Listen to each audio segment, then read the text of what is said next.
Oke, di sini kami akan membahas mengenai manajemen memori pada sistem operasi Linux. Deskripsi singkat dari Linux akan saya jelaskan. Pertama adalah awal mula terciptanya sistem operasi Linux.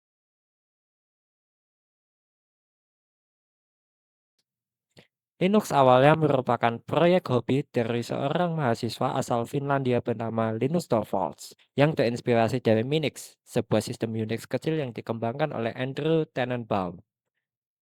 Linux versi awal dikerjakan sekitar Agustus 1991.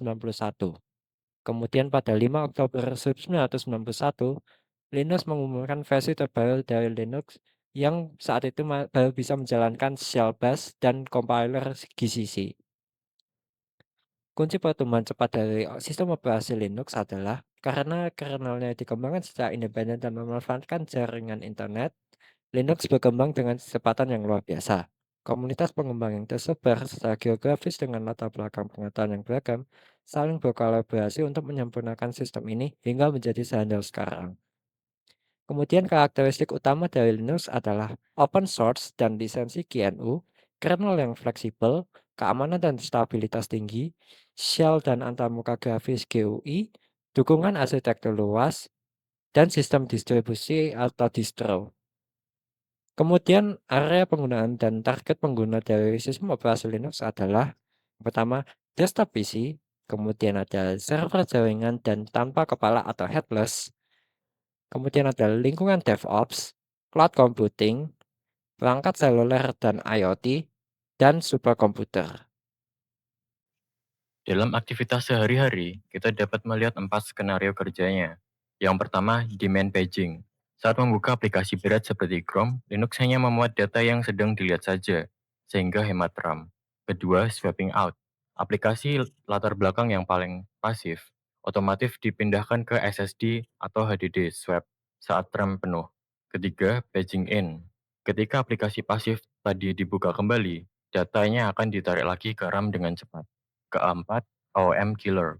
Jika RAM dan swap habis total, kernel secara agresif akan mematikan paksa aplikasi yang paling rakus memori demi menyelamatkan komputer dari hang atau crash. Pada dasarnya, manajemen memori berfungsi mengoptimalkan penggunaan RAM dan mengatur perpindahan data antara RAM dan memori sekunder. Fungsi utamanya meliputi pelacakan memori, alokasi dealokasi otomatis, pengelolaan ruang swap, dukungan multiprogramming, serta perlindungan data dari benturan antar proses. Di bawah kendali penuh kernel, Linux menempatkan 4 konsep arsitektur khusus untuk menjamin efisiensi. Yang pertama, memori virtual. Aplikasi tidak mengakses RAM fisik secara langsung, melainkan melalui ruang alamat logis yang diisolasi oleh kernel. Kedua, paging. Memori dibagi menjadi blok kecil berukuran tetap, umumnya 4 KB, yang dilacak menggunakan page table. Ketiga, segmen memori. Setiap proses dibagi ke dalam 4 area: teks, kode biner, data, variabel global, heap, alokasi dinamis, dan stack, variabel lokal. Yang keempat, copy on write. Saat duplikasi proses atau yang dinamakan forking, Linux tidak langsung menyalin memori. Salinan baru hanya dibuat jika ada data yang telah dibuat. Secara real-time, alur kerjanya sederhana. Aplikasi meminta alamat virtual, diterjemahkan oleh MMU, diarahkan ke RAM atau swap. Di latar belakang, Linux menggunakan prefetching untuk memprediksi data yang akan dibutuhkan, serta otomatis melakukan swapping saat RAM mulai penuh. Kemudian saya akan membahas mengenai kelebihan dan kekuatan Linux. Linux dan Unix memiliki fondasi arsitektur yang sangat kuat, menjadikannya sistem operasi yang efisien dan fleksibel melalui keunggulan-keunggulan ini. Yang pertama adalah sistem multitasking yang tangguh. Kedua ada dukungan multi-user dan multi-konsol. Yang ketiga ada konsep akses perangkat unik atau everything is a file. Yang keempat ada manajemen proses dan file yang fleksibel. Dan yang kelima adalah struktur file hierarki. Di balik keunggulannya, Linux memiliki keterbatasan yang menjadi tantangan. Yang pertama, minimnya dukungan software komersial populer. Kebanyakan aplikasi terdapat support Windows dan macOS, namun tidak semua bisa berjalan di Linux.